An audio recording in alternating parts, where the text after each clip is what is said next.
Okay, today start with enantiomers. ठीक है, क्या होते हैं इनएंशियोमर्स?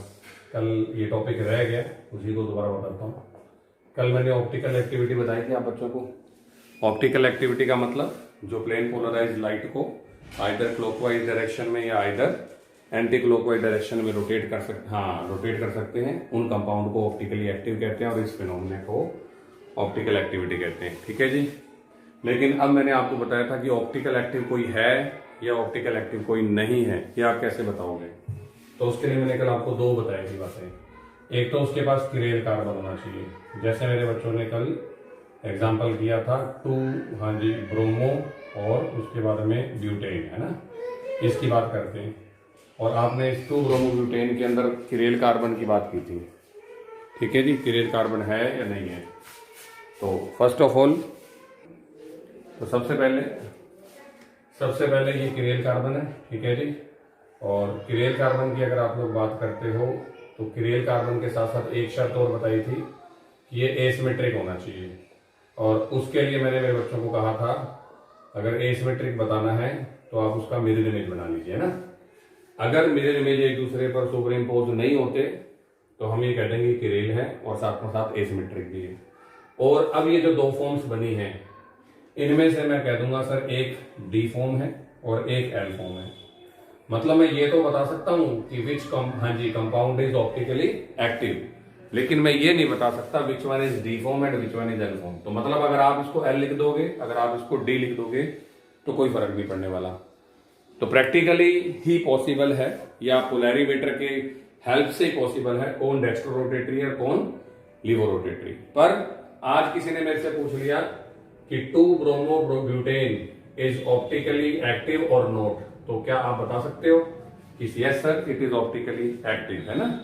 तो कितनी कंडीशंस हैं? 2 कंडीशंस हैं। पहले नंबर पे किरेल कार्बन को ढूंढ लाओ, ठीक है जी, और दूसरे नंबर पे मिरर इमेज बना के दिखा दो। और जो ऑप्टिकल एक्टिव आइसोमर्स होते हैं उन्हीं को हम लोग इनएंशियोमर्स बोलते हैं। तो ये 2 इनएंशियोमर्स बन गए, दीज आर नोन एज इनएंशियोमर्स।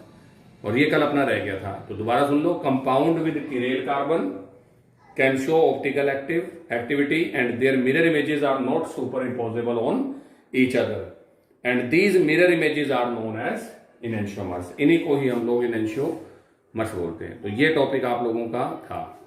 अब मैं आपका 4th नंबर पे शुरू करता हूं, रेसेमाइजेशन। ये क्या चीज होती है? रेसेमाइजेशन का मतलब होता है formation of racemic mixture, racemic mixture का बनना। अब ये रेसेमिक मिक्सचर होता क्या है? तो चलो मैं शुरू करता हूं। मेरे पास डी फॉर्म पड़ी है, वो पीपी लाइट को कहां रोटेट करेगी? आप बताइए शाबाश। जो डी फॉर्म है वो क्लॉकवाइज ये बोलना, पॉजिटिव नहीं बोलना। और जो एल फॉर्म है वो लाइट को कहां रोटेट करेगी? पीपी लाइट को एंटी क्लॉकवाइज। वेरी गुड, शाबाश। लेकिन मैंने क्या करा, मैंने डी और एल की फॉर्म्स इक्विवेलेंट मिला दी। इक्विवेलेंट का मतलब आप आइडिया लगा लो क्या है ना? डी को मिलाया और एल को मिक्स कर दी। हाँ बिल्कुल। जब मैंने इनको मिक्स किया तो एक नया मिक्सचर बना। That mixture is known as racemic mixture and this process is known as racemization. मतलब डी और एल को मिक्स करना और रेसेमिक मिक्सचर बनाना। इसीलिए रेसेमिक मिक्सचर को एक नाम और देते हैं, डीएल मिक्सचर। और इसके अलावा भी एक और नाम देते हैं, प्लस माइनस मिक्सचर। अब आप ये बता दो ये जो मिक्सचर है ये ऑप्टिकल एक्टिव होगा या ऑप्टिकली इनएक्टिव होगा? बस इतनी सी बात आपको बतानी है। Very good. क्यों क्यों क्यों क्यों? ये बिल्कुल बिल्कुल बिल्कुल बिल्कुल। एक प्लस को कहेगा घुमाने के लिए और एक माइनस को कहेगा घुमाने के लिए, और लड़ाई हो गई तो ऑब्वियस बात है हम कहीं नहीं घूमेंगे, है ना? अब एक बच्चा कह रहा है पापा अपने तो मनाली चलेंगे, वो कह रहा है नहीं अपने तो गोवा चलेंगे। अब दोनों ने लड़ाइयां कर ली, पापा कह रहे कहीं नहीं जाएंगे, गंगानगर इज द बेस्ट, है ना, यही बैठ जाओ चुपचाप। तो लड़ाई होने के बाद में साफ दिख रहा है अब आप लाइट को कहीं नहीं घुमा पाओगे। Now this is optically inactive. ये बात मेरे बच्चों को पता होना चाहिए। क्या रेसिमाइजेशन प्रोसेस समझ में आ गया? यस और नो बोल दो। तो ये आपके पास टोटल मिलाकर हो गया। अब शुरू करते हैं जी रिटेंशन। जो मेरा 5th टॉपिक है वो है रिटेंशन। रिटेंशन का मतलब होता है नो चेंज इन ओरिएंटेशन। बस अगर मेरे से कोई पूछ ले ना कि व्हाट इज वन वर्ड, मैं वन वर्ड के ऊपर ज्यादा विश्वास करता हूं। ठीक है जी, नो चेंज इन ओरिएंटेशन। किसी भी ओरिएंटेशन में चेंज ना होना वो रिटेंशन होता है। पर एक्चुअल में इसकी डेफिनेशन क्या है, तो सुनिए, when the arrangement of the group and atoms around the carbon in the product form in a chemical transformation remain same then it is known as retention. मतलब किसी केमिकल ट्रांसफॉर्मेशन के अंदर जो प्रोडक्ट के क्रियल कार्बन का configuration है वो बिल्कुल रिएक्टेंट के क्रियल कार्बन के जैसा हो तो उसे आप लोग बोलते हो रिटेंशन। अब ये फिर भी समझ नहीं आएगा, मुझे पता है, तो इसके लिए मैंने क्या करा, मैंने आपकी इसकी रिएक्शन करा दी 2 मिथाइल ब्यूटेन 1 ओल की। ये लो जी, ये रहा आपके पास में 2 मिथाइल ब्यूटेन और 1 ओल। ठीक है, अब ध्यान से देख लो, ये 2 मिथाइल ब्यूटेन 1 ओल है कि नहीं है, वो तुमने देखना है। कार्बन के मैंने बना दिए 4 हाथ। ठीक है जी, ऊपर लगा दिया CH3। There are 4 valences of carbon in which, ये दोनों प्लेन में दिख रहे हैं, और ये मेरे पास, हाँ जी, नंबरिंग कहां से शुरू करूं, जल्दी बोलो, नंबरिंग कहां से शुरू करूं, कौन से कार्बन से, जल्दी जल्दी जल्दी, शाबाश, OH वाले, very good very good very good. 1 2 3 4, तो 2 पे मिथाइल है, दिस इज -2 मिथाइल, और उसके बाद में ब्यूटेन 1 ओल। लो जी, अब मैंने क्या करा, मैंने इसके ऊपर अटैक करवा दिया HCl का। अब पता है क्या होगा, अब सिंपल सी बात है, Cl जाएगा, OH को हटाएगा और खुद जुड़ जाएगा, तो इधर से H निकला, इधर से OH निकला, इसका मतलब HOH तो निकल के चला गया। लेकिन जो मेरे पास प्रोडक्ट बन रहा है, मैं तो सिर्फ उसी के ऊपर फोकस हूं, क्योंकि मुझे समझाना है मेरे बच्चों को रिटेंशन। तो ये देखो CH2, और यहां आ गया Cl, और पीछे मैंने इसमें कोई चेंज नहीं किया। अब आप सिर्फ मुझे ये देख के बताओ कि क्या रिएक्टेंट और प्रोडक्ट का जो क्रियल कार्बन है उसके चारों तरफ जो अरेंजमेंट है, जो ओरिएंटेशन है ग्रुप्स और एटम्स का, वो चेंज हो रहा है कि सेम पड़ा हुआ है? बस इतनी सी बात देख के बता दी, बिल्कुल। और दोबारा सुन लो, अब डेफिनेशन समझ आएगी कि if the arrangement of group and atoms around the chiral carbon remain same in a chemical transformation then it is known as retention. बिल्कुल सिंपल है। तो रिएक्टेंट और प्रोडक्ट का क्रियल कार्बन बिल्कुल सेम टू सेम पड़ा हुआ है, इसका मतलब ये चीज हमारे पास समझ में आ गई। ठीक है जी, और ये मेरे बच्चों को बनाना है 14th नंबर पेज पे। ठीक है, तो 14th नंबर पेज का, एक मिनट ठहरो, 14th नंबर पेज का 1 2 3 और 4th, ये शायद 14th का 4th कहता है। हाँ, अब बोल बेटे क्या करे तू?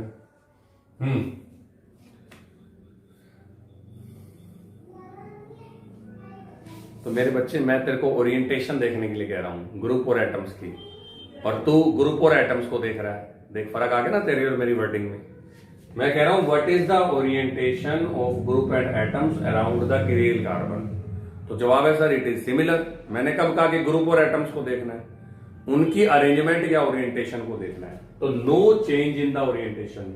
ऊपर CH3, ऊपर CH3, लेफ्ट में Hc2H5, लेफ्ट में Hc2H5, राइट में जो चेंज हो रहा है वो तो ऑब्वियस बात होगा, अदरवाइज तो सेम टू सेम लिख दूंगा तो क्या समझ आएगा।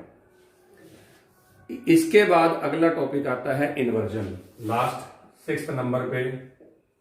बोलो बोलो बोलो। माइनस तुम बताओगे क्यों लिखवाया, जल्दी बोलो, शाबाश। क्यों लगवाया माइनस, आइडिया लगाओ, शाबाश। कि ये एल फॉर्म है, और जब मेरा रिटेन रहा तो मेरा जो प्रोडक्ट होगा वो भी एल ही बनेगा। इसका मतलब ये जो बन रहा है ये -2 मिथाइल, जनरली यही होता है, 2 मिथाइल और sorry 1 chloro 2 methyl butane, 1 chloro 2 methyl butane. तो अब देखो, जब तेरा कॉन्फ़िगरेशन चेंज नहीं हुआ तो जनरली रोटेशन भी चेंज नहीं होता, जनरली। ठीक है, कुछ केसेस में होता है, अदरवाइज नेगेटिव से नेगेटिव बन गया। अब इन्वर्जन का मतलब होता है कि अपोजिट हो जाना। इन्वर्जन का मतलब इन्वर्जन ऑफ द कॉन्फ़िगरेशन, ठीक है, या अपोजिट हो जाना, अपोजिट ऑफ द कॉन्फ़िगरेशन। ये लो जी, या ओरिएंटेशन, कॉन्फ़िगरेशन की जगह ओरिएंटेशन, मैंने जो पहले बोला वही लिख देता हूं। अब क्या समझ आ रहा है? पहले मैंने कहा था नो चेंज, अब मैं कह रहा हूं अपोजिट हो जाएगा। अब ये उल्टा हो जाएगा। इसके लिए अपने ले, हाँ बिल्कुल, थैंक यू, इसके लिए ले चलते हैं जी 2 क्लोरोब्यूटेन के ऊपर OH के अटैक। ये लो जी, इधर आ गया CH3, इधर आ गया 2 क्लोरोब्यूटेन, ये लो जी इधर आ गया H, और इधर आ गया जी आपके पास में C2H5। अब नॉर्मल सी बात है, मैंने OH को इधर से अटैक करने भेजा, पर इसने मना कर दिया, सर मैं तो नहीं करूंगा अटैक। क्यों मना कर दिया बताओ शाबाश? क्योंकि नेगेटिव सामने बैठा था। सर क्या बात कर रहे हो आप, मुझे फंसाओगे, मेरी पिटाई हो जाएगी, है ना। फिर पिछले केस में कैसे चला गया, जल्दी बोलो। तो पिछले केस में पहले H गया था, H+ जाके OH को रिमूव करके आ गया, तो HOH बन गया, फिर Cl गया था। अब क्लियर है पिक्चर? लेकिन यहां पे ऐसा कोई कंडीशन नहीं है, OH है सीधा। अब OH को हम फ्रंट से ना भेज के नेगेटिव साइड से भेज देंगे, और ये होता है बैक साइड अटैक, जो मैंने पहले सिखाया हुआ है। तो इसको रिमूव कर दूं, इसकी तो जरूरत नहीं है। अब जब ये बैक साइड से अटैक करेगा, तो मैंने आपको कहा था एक इंटरमीडिएट स्ट्रक्चर बनेगी, जिसके अंदर कार्बन के 5 हाथ हो जाएंगे। जनरली कार्बन के 4 हाथ होते हैं, और 4 जो वैलेंसी वाली स्ट्रक्चर होती है दैट इज टेट्राहेड्रल, है ना, वो टेट्राहेड्रल होती है।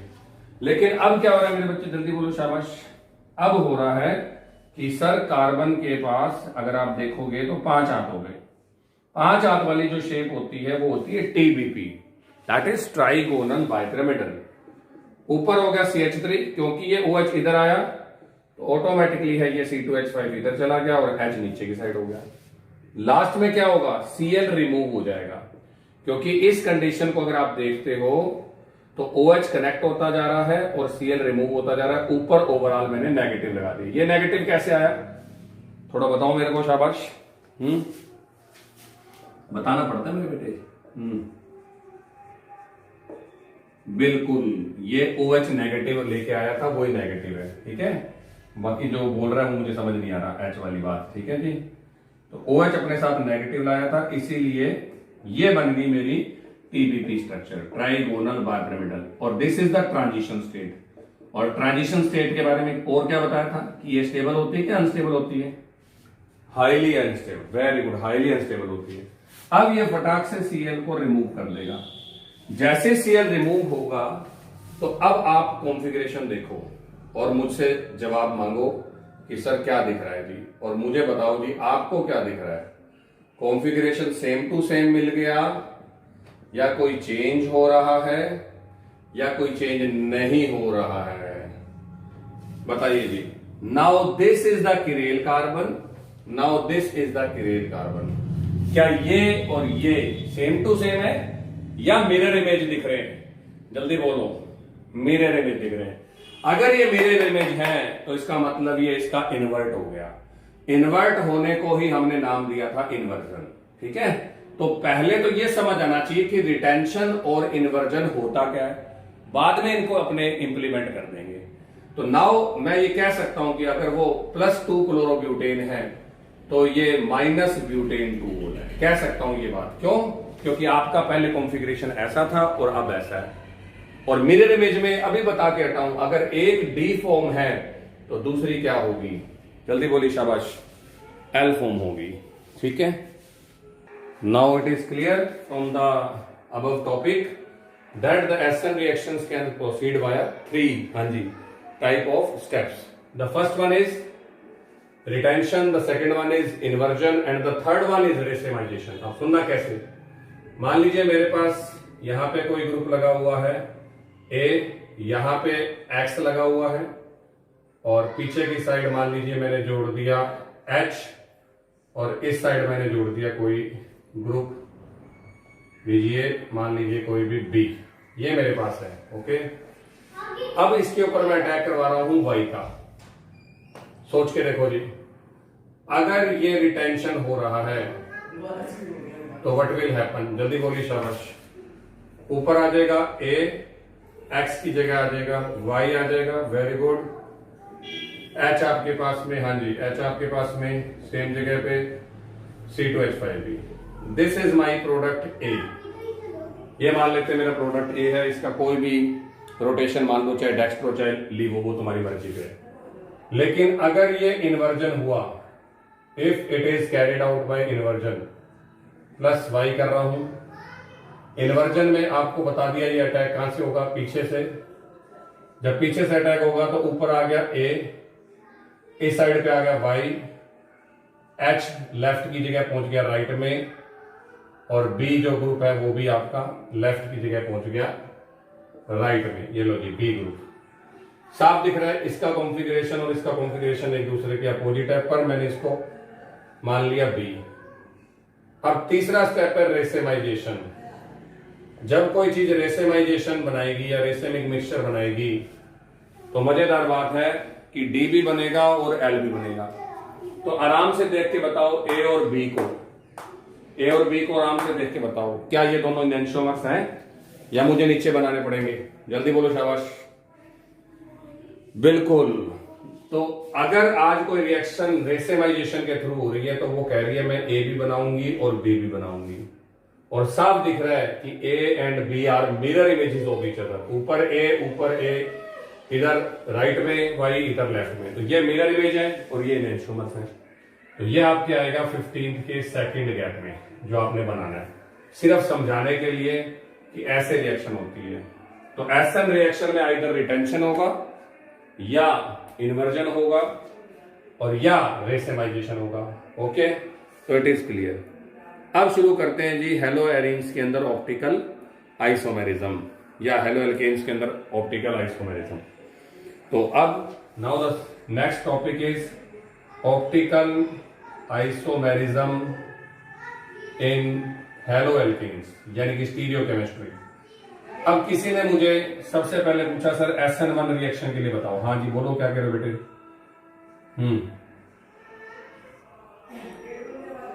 रुकेगा तो बताता हूं। SN1 की बात करते हैं तो SN मैकेनिज्म में क्या कहा था मैंने आपको? सर ये 2 स्टेप्स में होती है, याद है कि नहीं है वो तुम बता दो। होती है 2 स्टेप में। फर्स्ट स्टेप के अंदर आपने कहा था स्लो स्टेप होता है और कार्बोकेटाइन बनता है। बन गया कार्बोकेटाइन? वेरी गुड, यस और नो बोल दो। और सेकेंड स्टेप में मेरे बच्चों ने कहा था कि फटाक से अटैक हो जाता है। ठीक है जी, किसका? न्यूक्लियोफाइल का, क्योंकि 2+ है मैं माइनस हूं, इसलिए सेकेंड स्टेप मैंने फास्ट कहा था और कहा था इसका कोई रोल नहीं होता काइनेटिक्स में, और मेरे पास प्रोडक्ट बन जाता है। यह है SN1, याद आ गई? ये पहले मैंने मेरे बच्चों को SN1 याद करवाई है पूरी की पूरी। अब उसके बाद में मैं अब आपसे क्वेश्चन पूछता हूं जी। लो जी नेक्स्ट नंबर पे SN1 के लिए मैंने एक रिएक्शन ले ली। ऊपर आ गया CH3, इधर मान लेते हैं चलो Br, इधर वही सेम टू सेम पीछे कर देते हैं इसके H, और यहां पे कर देते हैं C2H5। ये मान लेते हैं मेरे पास में 2 ब्रोमोब्यूटेन है, प्लस मान लो माइनस मान लो, कोई लड़ाई नहीं है इस बात की। इट इज +2 ब्रोमोब्यूटेन, और मैं इसके थ्रू SN1 करवाना चाहता हूं। ठीक है जी। तो आपने बोला सर फर्स्ट स्टेप में क्या होगा? फर्स्ट स्टेप तो हमारा स्लो होगा, और स्लो स्टेप में आप ही ने कहा सर Br तो चला जाएगा, लेकिन Br के जाते ही कार्बोकेटाइन बनेगा। क्वेश्चन नंबर 1, पहले मेरे पास कितने बॉन्ड थे? जल्दी बताते जाओ। 4 बॉन्ड थे। अब कितने रह गए? 3। जगह कम हो गई कि ज्यादा हो गई? ज्यादा हो गई।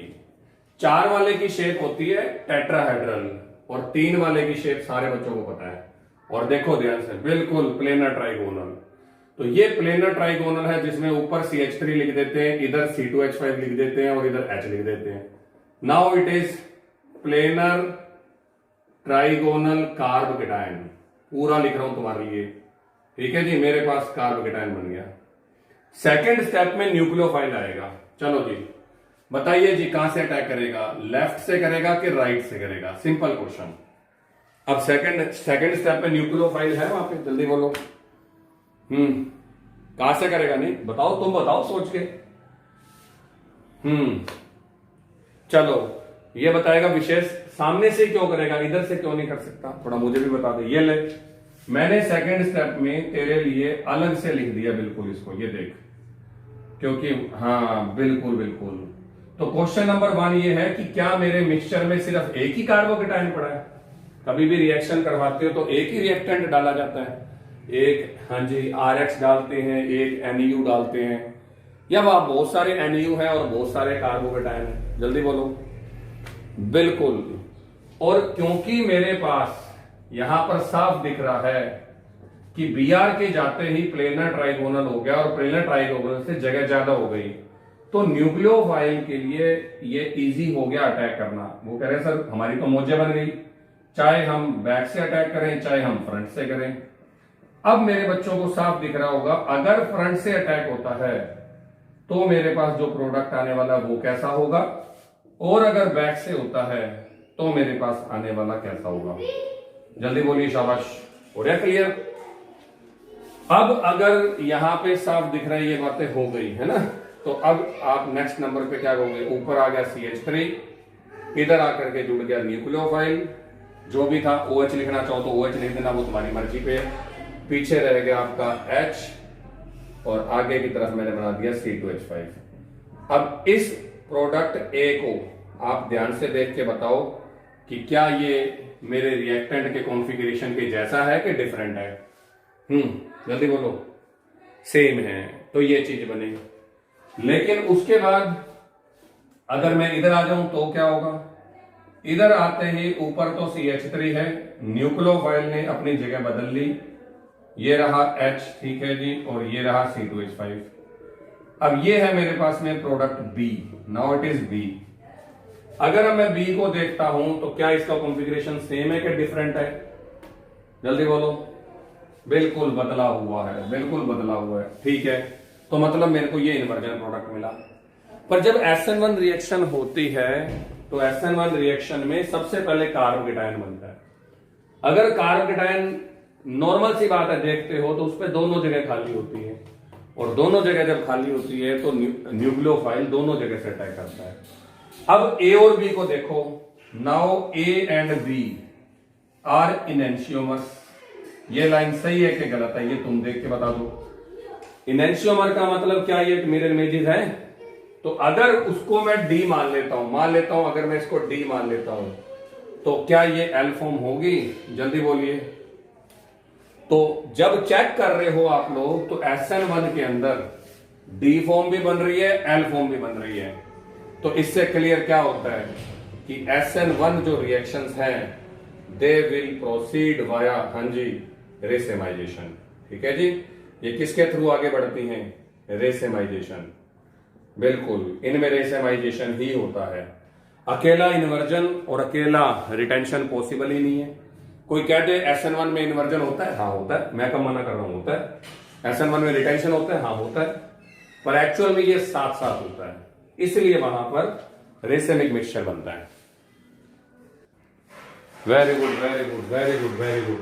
Now the next topic is reactions with SN2 mechanism. लो जी, अब SN2 में क्या हुआ, चलो चेक करते हैं। SN2 में आप लोगों ने बोला कि जो रिएक्शन है वो एक ही स्टेप में हो गई। जब वो एक ही स्टेप में हो गई तो ये रहा मेरे पास 2 क्लोरोब्यूटेन, ये होगा आपके 16 के फर्स्ट गैप में, ठीक है। चलो यहां लिख देता हूं। अब ये रहा CH3, ये रहा मेरे पास में 2 पे क्लोरो, ये रहा मेरे पास में H, और ये रहा C2H5। इसे मैंने लिख रखा है +2 क्लोरोब्यूटेन। कोई बात नहीं, ये तो अपने हाथ में है ही नहीं, तो अपने को चाहे प्लस लिखे चाहे माइनस लिखे, इसका कोई फर्क नहीं पड़ता। लेकिन अब तुमने क्या बात बताई थी, SN2 एक ही स्टेप में होती है। मतलब यहां मैं ये नहीं कह रहा कि Cl चला जाएगा और उसके बाद OH आ जाएगा, ऐसा कुछ नहीं है। इसी स्टेप में OH को बुलाना है। तो जैसे ही OH आ रहा था तो आते आते आते ना वो मुड़ गया, इधर आ गया। मैंने कहा क्या बात हो गई, तू ऐसे कैसे हो गया, तू तो सामने से आ जाता मेरे घर के।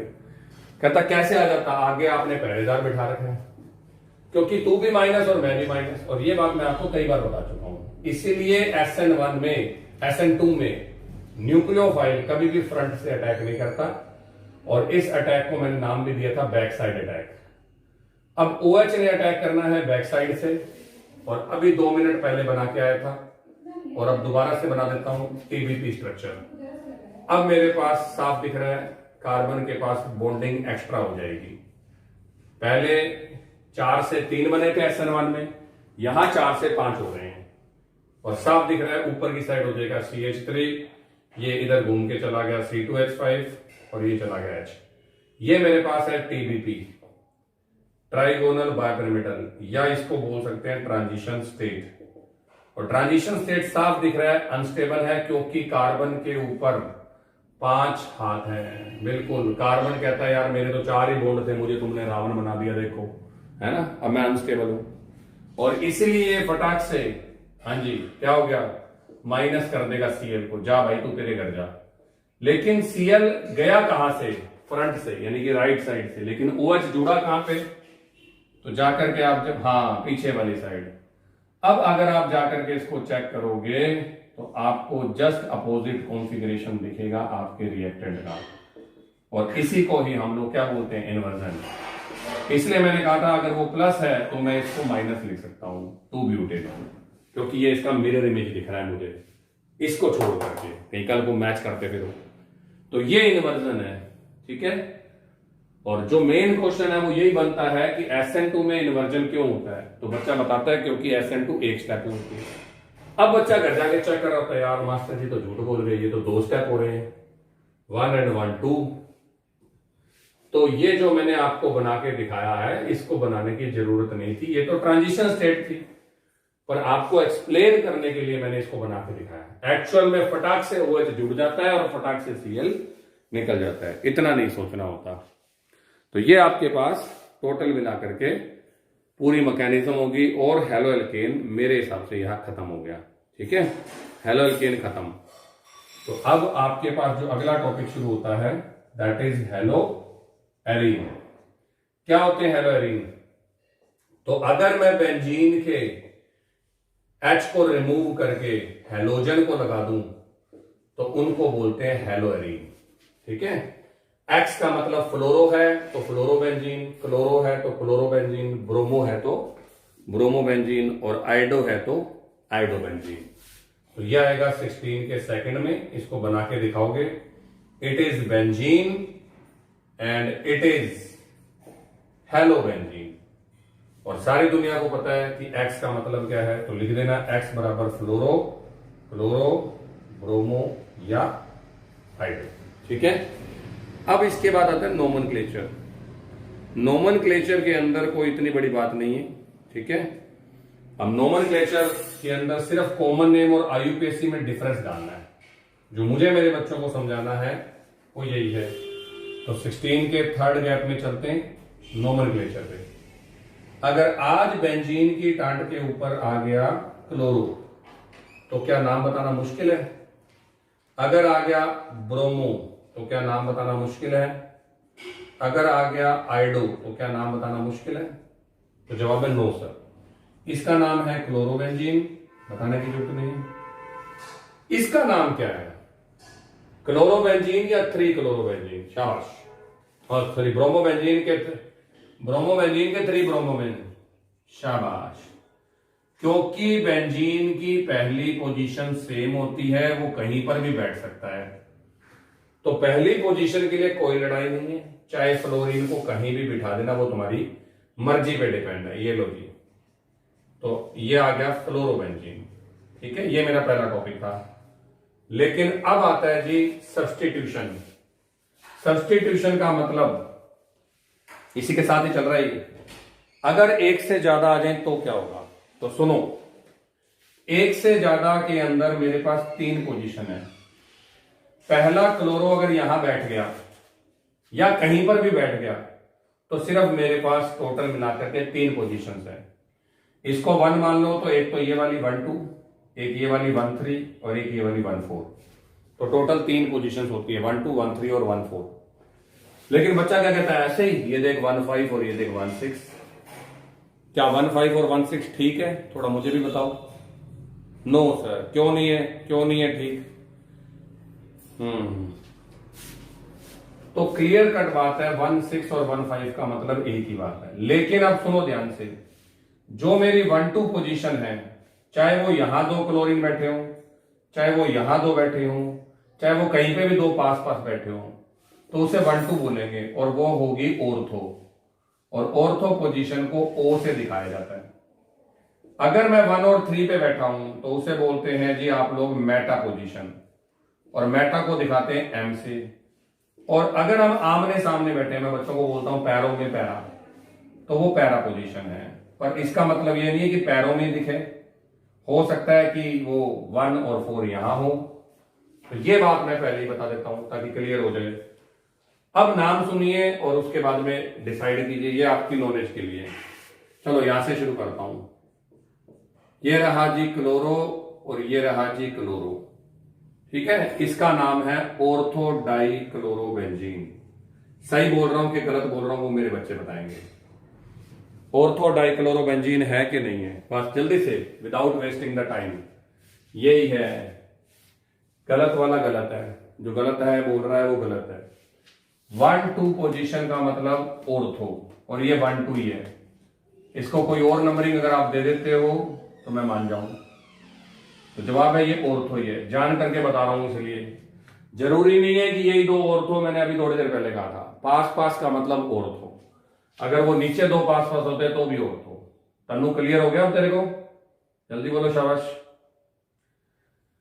अब इसके अंदर समस्या आती है, हम बच्चों से पूछते हैं what is the IUPAC name of this compound, और आप खुश होकर लिखाते हो ऑर्थो डाइक्लोरोबेंजीन। ये कॉमन नेम है। इसका आईयूपीएसी नेम है 1,2 डाइक्लोरोबेंजीन। Very good. अब आप इसके लिए बात बताओगे, दीजिए जी विचार। ये रहा ब्रोमो और ये रहा ब्रोमो। दो जी विचार दो इनके लिए, शाबाश। पहले पोजीशन का नंबर देख लो, इससे गलती नहीं होगी। जल्दी से 1-5 दिख रहा है कि 1-3 दिख रहा है? जल्दी जल्दी जल्दी। What is the position here? 1-5 और 1-3। Very good very good. तो ये है 1-3, और अगर ये 1-3 दिख रही है आप लोगों को तो साफ दिख रहा है ये मेटा है। तो कॉमन नेम तो होगा मेटा डाइब्रोमोबेंजीन। पर मैंने अगर आईयूपीएसी पूछ लिया तो फिर क्या लिख के आओगे? वेरी गुड, ठीक है। तो मैं जान करके आपको ऑकवर्ड पोजीशंस बना के दिखा रहा हूं ताकि आप लोगों को ये रट्टा ना मारना पड़े कि ऊपर वाला और नीचे वाला ही पैरा होता है, या ये और ये ही ऑर्थो होता है, या ये और ये ही पैरा होता है, ठीक है। अब मैंने इधर लगा दिया आइडो और इधर भी लगा दिया आइडो। जरूर पता लग गया होगा पैरा, हाँ जी, die आइडो benzene. Para die आइडो benzene जरूर लिखना, डाई आइडो, या इसका नाम है 1,4 डाई आइडो बेंजीन। लेकिन अब आती है जी लड़ाई की बात। ये तो चलो तुम भाइयों की लड़ाई थी, मैंने सल्टा दी, है ना। अब इसका नाम बताइए जी, शाबाश। अब इसका नाम बताइए। तो अब इसमें कॉमन नेम नहीं दे सकते आप लोग, ठीक है। सीधा ही आईयूपीएसी की बात कर रहा हूं। बताइए जी किसको जिताऊं, ब्रोमो को या क्लोरो को? शाबाश। तो वट, हाँ बिल्कुल। और इसका नाम क्या होगा फिर? 1 ब्रोमो के 3 ब्रोमो। Very good. 1 हो गया ब्रोमो, 3 हो गया क्लोरो, और उसके बाद में हो गया बेंजीन। बाकी जो स्पेशल नाम मिलते जाएंगे रास्ते में भी पढ़ते जाएंगे। और एक नाम और बता दीजिए जो मेरे को बड़ा ही बेहद पसंद है, और वो ये रहा आपके पास 3 वाला। बिल्कुल बिल्कुल 3 वाला ही है, ठीक है जी। ये रहा, इसका नाम और बता दीजिए, शाबाश। इसका नाम कौन बताएगा? IUPAC. Take your time. First of all इस कंपाउंड में नंबरिंग। अब नंबरिंग अधिकतर बच्चों ने 1 से ब्रोमो से कर दी क्योंकि वो पिछले नाम से इन्फ्लुएंस में थे, वो पीछे पूरे इन्फ्लुएंस में थे। अरे ब्रोमो पहले पे आता है क्योंकि सर ने भी कहा था, मैंने ये कहा तो था। लेकिन अगर मैं 1 को ब्रोमो देता हूं तो 2 को क्लोरो देना पड़ेगा और मेरी नंबरिंग चली जाएगी 1-5। अब मेरे को ये बताओ 1-5 बेटर है या 1-4 बेटर है? पहले तो ये बताओ, शाबाश। तो रूल ये कहता है कि जो नंबरिंग नियर से नियर हो सके वो करो। तो 1-4 इज बेटर देन 1-5। तो फिर कई बच्चों ने 1-4 भी कर दी थी नंबरिंग, लेकिन जिन्होंने 1-4 नंबरिंग कर दी वो पता है नाम कैसे दे रहे हैं? सर 1 पे क्लोरो, 2 पे ब्रोमो, 4 पे आइडो। अब उनको नाम देने का सीक्वेंस नहीं पता। कुछ बच्चे कह रहे हैं 1 पे आइडो, 3 पे ब्रोमो और 4 पे क्लोरो। ये इसने बोला अभी, इसने दिलप्रीत ने ब्रोमो का ऑर्डर तो ठीक कर दिया, लेकिन दिलप्रीत ने इसको 1-3-4 नंबरिंग दे दी। अब मुझे बताओ 1-3-4 नंबरिंग बेटर है या 1-4 नंबरिंग बेटर है? तो आप सभी ने थोड़ा थोड़ा मिस करते गए। इसकी नंबरिंग होगी 1-4, क्योंकि रूल कहता है जो नियर है उनको नंबरिंग करो पहले। तो नियर था 1 2 4। अब मैं इसको नाम देने लग रहा हूं, तो नाम दिया जाता है हमेशा अल्फाबेटिकली। अब इतनी नंबरिंग जिसने सही कर दी ना, वो 1 पे क्लोरो, 2 पे ब्रोमो, 4 पे आइडो बोल के गड़बड़ कर देगा, जबकि आंसर है 2 पे, जल्दी बोलो, ब्रोमो, 1 पे क्लोरो और 4 पे आइडो बेंजीन। ये आंसर है जी इसका। ठीक है जी। तो this is all from today's class. Have a nice day.